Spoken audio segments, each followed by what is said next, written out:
Assalamualaikum warahmatullahi wabarakatuh. Pada kesempatan kali ini, kita akan membahas kedatangan bangsa Eropa ke Nusantara. Bangsa Eropa yang pernah menduduki wilayah Nusantara adalah Portugis, Spanyol, Inggris, dan Belanda. Namun, dari keempat bangsa tersebut, Portugis dan Spanyol lah bangsa yang paling maju, karena mempunyai armada yang kuat, teknologi navigasi, dan perlengkapan kapal yang paling canggih pada zaman itu. Ketika bangsa Portugis dan Spanyol sama-sama memiliki keinginan untuk melakukan ekspedisi penjelajahan samudra, maka atas usul Alexander VI yang merupakan seorang pendeta, dibuatlah Perjanjian Tordesillas pada 4 Juni 1474.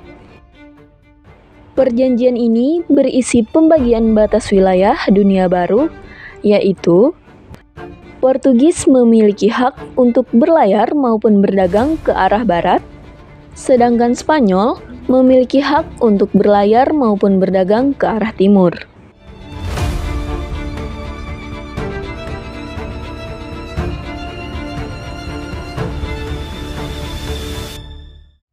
Adapun beberapa hal yang melatar belakangi bangsa Eropa datang ke Indonesia, di antaranya adalah perkembangan teknologi, revolusi industri, dan jatuhnya kota Konstantinopel ke tangan Turki Utsmani pada 1453 yang menyebabkan tertutupnya jalur perdagangan. Dan bangsa Eropa akhirnya tidak bisa mendapatkan rempah-rempah. Hal ini memaksa bangsa Eropa untuk berlayar ke benua lain untuk mencari rempah-rempah, salah satunya di Indonesia. Yang terakhir yaitu motivasi 3G, yaitu gold, glory, dan gospel. Gold yang artinya kekayaan, glory yang artinya kejayaan, dan gospel yang artinya memperluas ajaran Nasrani.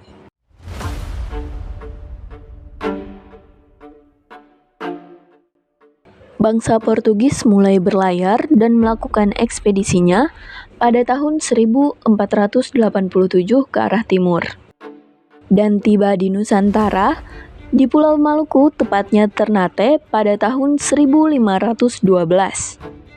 Sedangkan bangsa Spanyol memulai pelayarannya pada 1492 ke arah barat, dan sampai di Filipina pada tahun 1521.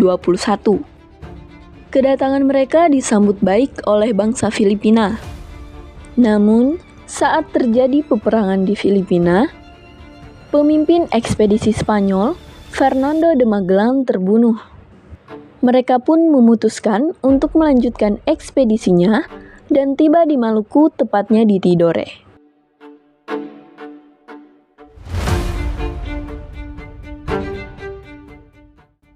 Pada saat itu, Ternate dan Tidore sedang berselisih karena bersaing untuk menguasai pasar rempah di Pulau Maluku. Kedatangan bangsa Portugis di Ternate dan bangsa Spanyol di Tidore dimanfaatkan oleh kedua belah pihak untuk menjadikan bangsa-bangsa tersebut menjadi sekutu masing-masing. Kedatangan Spanyol menjadi ancaman bagi Portugis, karena pada saat itu, bangsa Portugis telah memonopoli pasar rempah di Pulau Maluku. Kedua bangsa itu pun bersaing dengan memanfaatkan permusuhan kerajaan Ternate dan Tidore. Perseteruan terus berlanjut sampai dibuatnya Perjanjian Saragossa pada 1529, yang membuat keadaan pada saat itu membaik. Perjanjian ini berisi pembagian dua kekuasaan dan pengaruh.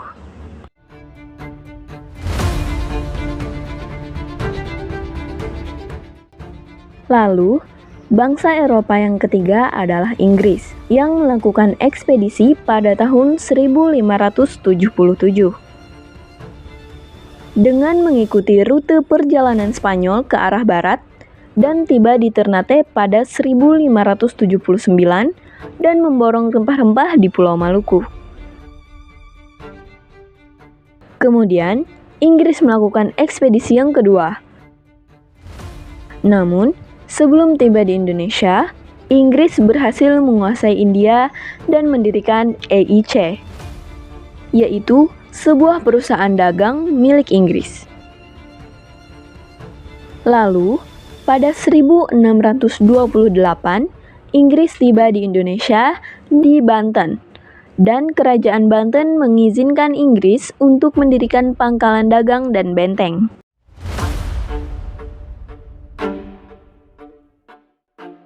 Bangsa Eropa terakhir yang datang ke Nusantara adalah Belanda.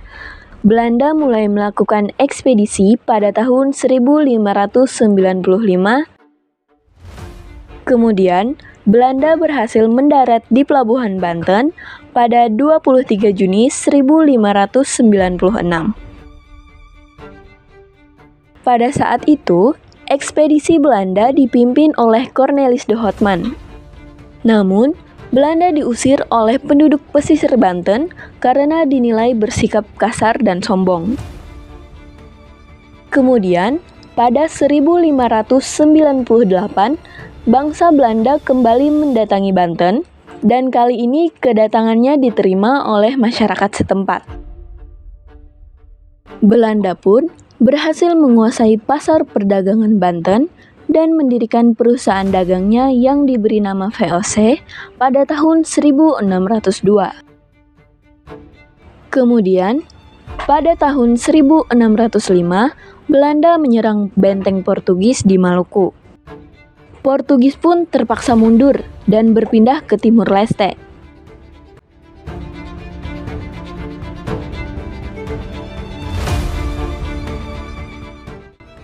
Kemenangan Belanda atas Portugis inilah yang menjadi pintu penjajahan kolonialisme di Indonesia.